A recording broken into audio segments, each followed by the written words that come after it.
Good morning, everyone. After the very energetic speech from Ellen Atkinson to start with, and a very inspirational speech from Princess Wangchuk, I like to bring the voice of the global consumer into the whole equation here.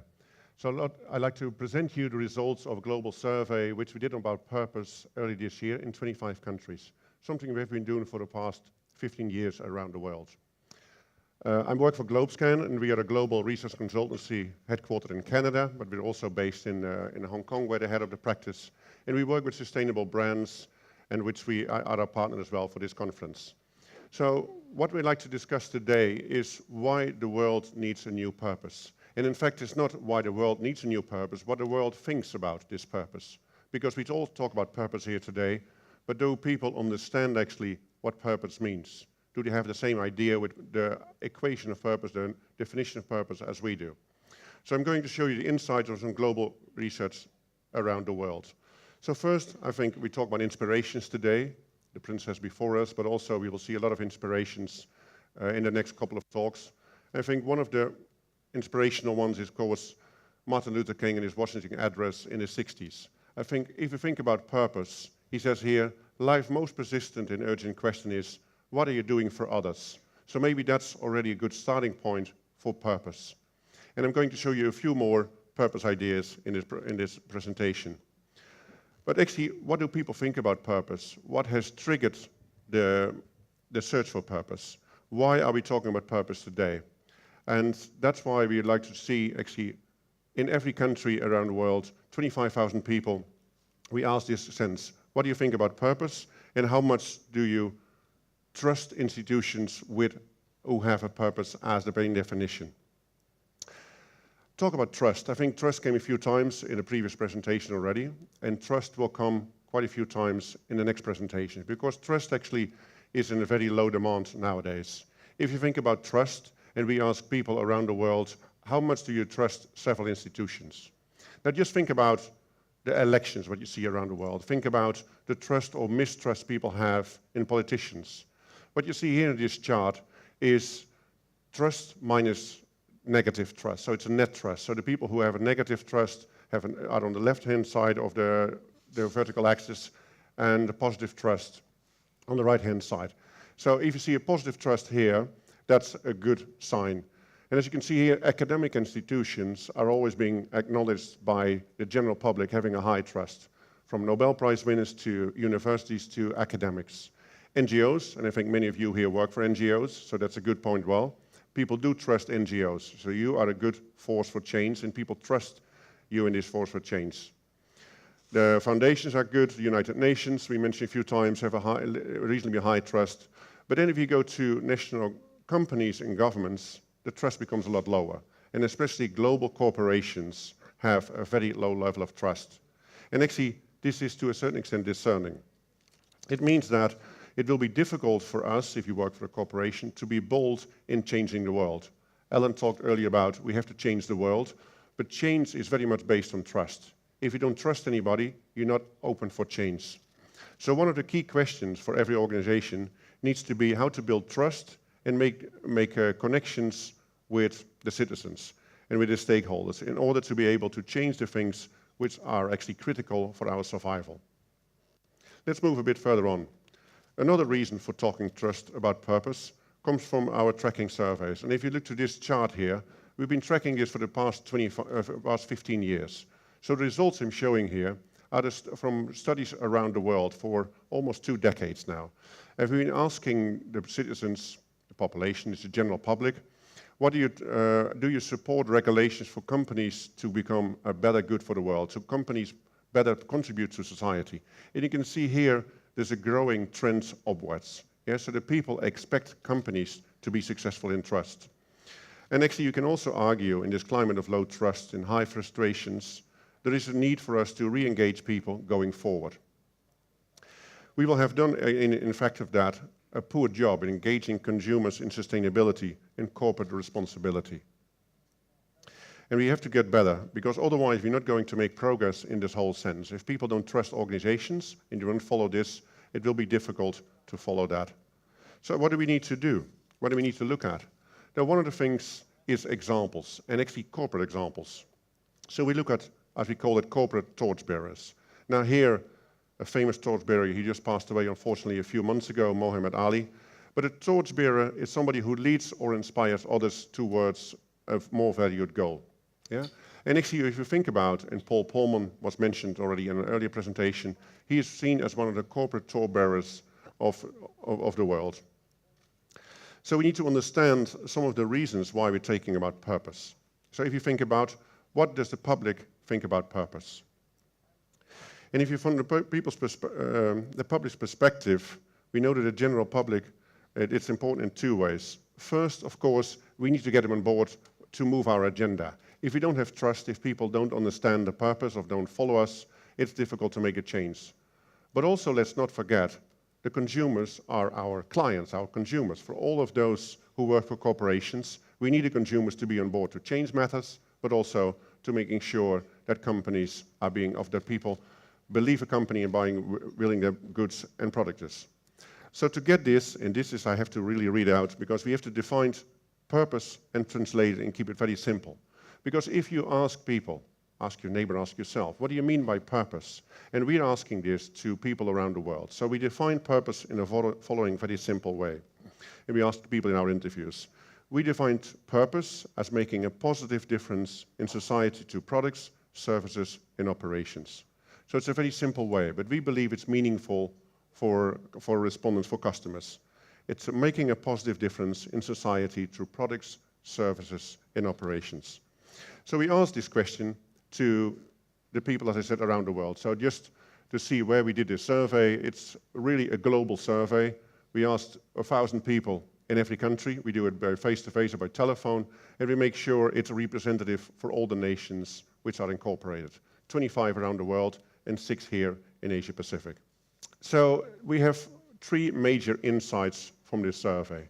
First, and we're going to call it this, there's a market for purpose. So people believe in purpose. People want to see purpose from companies. I think overall, the consumers appreciate companies who have a purpose.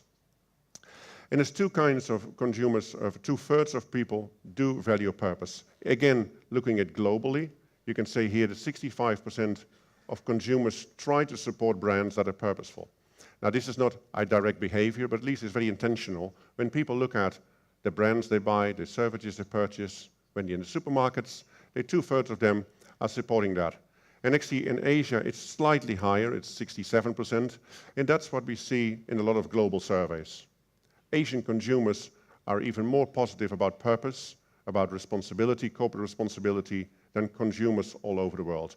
And so if you look to the global perspective, but I like to focus on Asia here, Asia in general is the most positive, followed by Latin America, followed by Europe, and then America. So actually there's a lot more positivism in emerging markets than it is in the more mature markets. Maybe because people in mature markets have more the feeling of decline, and people have more the feeling here that economies and the life is going upwards. So this is about 2/3 the business case. They value purpose.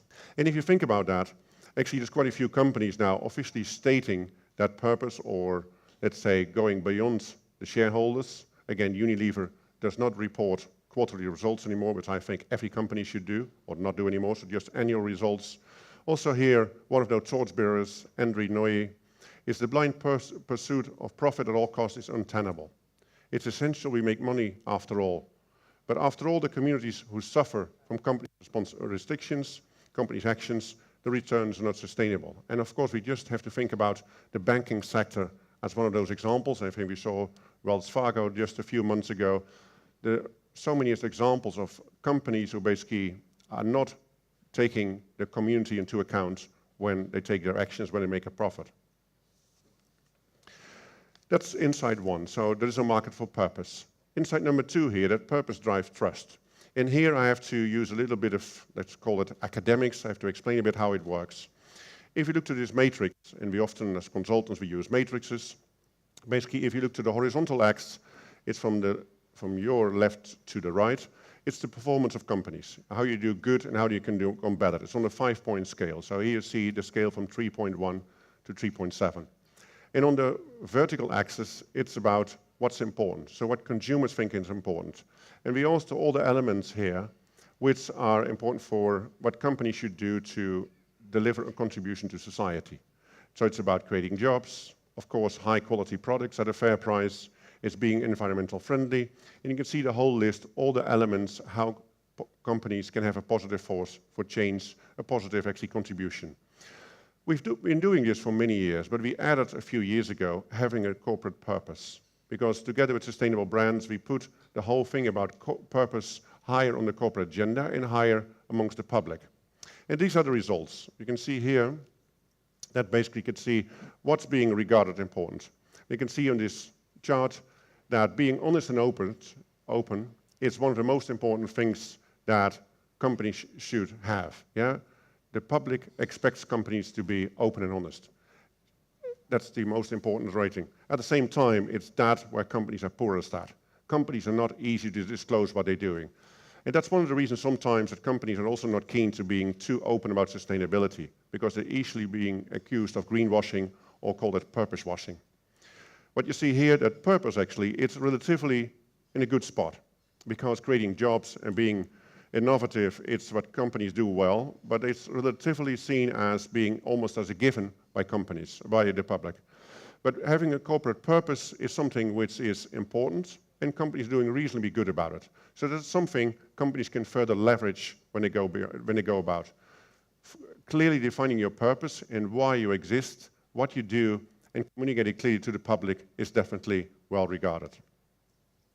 One of those companies, again, is Virgin. And then why is this such a business case? Well, we've seen before that consumers prefer your products when you do a good job. At the same time, and this is becoming more and more important, especially at those famous millennials, that people say, if I work for a company who does a good job and a purpose, I prefer to work for that company. It's simply a better company to work for. And as Richard Branson says here, it's a force for good, and it's good business sense as well to have a purpose in life, a purpose for your corporation. And then the last one, the most important one, that is an opportunity for leadership. So we talked about the market, we talked about the business case, but there's also an opportunity for leadership. Companies actually who want to be a leader in purpose have the opportunity, because in reality, there is not one company who is being seen as a leader in purposeness or in sustainability. If you ask the most important stakeholders, they will ask you around the room here, the experts, in general, Unilever comes on top. Yeah, because everybody knows now all the statements of Unilever, doubling the growth and halving the environmental footprint, and Paul Polman is now the torchbearer of the consumer companies. But if you ask consumers around the world, and that's what we did, which company do you believe is a purposeful brand? Actually, a lot of people are struggling to mention any, but at least you can see every region has different champions, and also there is a lot of companies are not on the list here. So there's a lot of companies at least being seen as being purposeful. For those of you, and you can see Unilever in 2 regions, so it's here and it's in Africa, but overall you can see very different brands around the world. So there's definitely opportunity here to be a purposeful leader. At the same time, and that's what I mentioned, this is very important, so that's why you have an opportunity to become a leader. Companies or people are not reluctant, but unable to mention a purposeful brand. Again, ask the general public, ask the man, the woman, I say here in the street in Bangkok, ask them in any city in the world, and most people are not able to mention a purposeful brand. So there's a good opportunity there to further enhance the way you communicate your purposefulness. So it's 55% around the world, and slightly better here in Asia. So as I said a few times, Asia comes across better in global opinion polls than most of our surveys compared to Europe and America. So, ending it all up, and ending up in 15 minutes, we have a strong business case for purpose. Yeah, people like to buy products from companies and services who are purposeful. People like to work there. So there's a business case. If you go to your, let's say you're a purpose manager, you go to a CEO and CFO who's always asking, why would I do this? Well, there's a strong business case for it. The consumers like it, and your employees like it. It's important. It's just not another fad, like it is very much regarded as important by the market and by employees. Secondly, arguably, purpose is more effective consumer engagement in communication and CSR. Sustainability has always been a bit of a difficult concept to explain to people. Maybe purpose is an easier one. So rather than embracing and continue to embrace sustainability, which we should do, Purpose is easy to communicate, so it's a better way to engaging your consumers. And finally, it's promising, but it's still fragile. So what we see on this presentation, and what we will see in the coming days, that purpose makes a lot of sense. But at the same time, it's early days. People don't really know a lot about it, so it's a fragile concept. And we can further build this concept here in the next couple of days. So having said that, and I was looking for good examples for torchbearers around the world, and I'd like to have Asian torchbearers. I think this is a good example to end up with. Mr. Liu Chenji, from the chairman of Lenovo. And actually Lenovo is one of those companies who also come out in sustainable brands for our discussion in our surveys quite often in China. Lenovo is actually the best example perhaps of a company who is merging, to a certain extent, bridging the East and the West. When they were still called Legend, they bought the IBM computer division, and now it actually is the biggest computer company in the world here. And actually I end with a quote from him. Being a good entrepreneur does mean just running your business well, which is important, of course. But not just a good entrepreneur, but a real leader should also care about society. And here he mentioned a guy from the Western world, Bill Gates, very much. He respects him. He's a devoted philanthropist as well as a successful entrepreneur. And he ends that, I hope we can have more entrepreneurs like that in China. And with this great quote from Mr. Chu, I'd like to thank you very much for your attention. Thank you. Thank you.